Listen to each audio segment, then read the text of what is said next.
Well, the sun's going down on the solar ranch, but we still have 13.7 volts, and that keeps us running. I got a whole bunch of stuff up. If you're not familiar with my other channel, this is my solar ranch. We're looking at getting more panels. Get more panels, get more power, get more power, get more computing power done, get more computer powering done, then I can have more time with the Bitcoin and World Community Grid. World Community Grid helps us kick cancer's ass by using calculations basically to solve math problems that help fight cancer. And all of that fun stuff. So join me, folks, ladies and gentlemen. Come on over here. Let's take a look. Look in a book. In a book.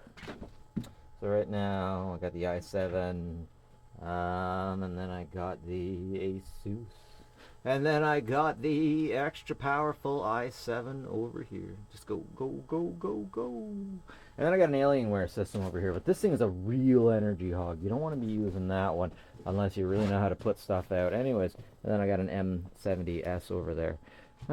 This is what I got. I also got some phones, but yeah. And passive income with solar power, I guess. Take it easy.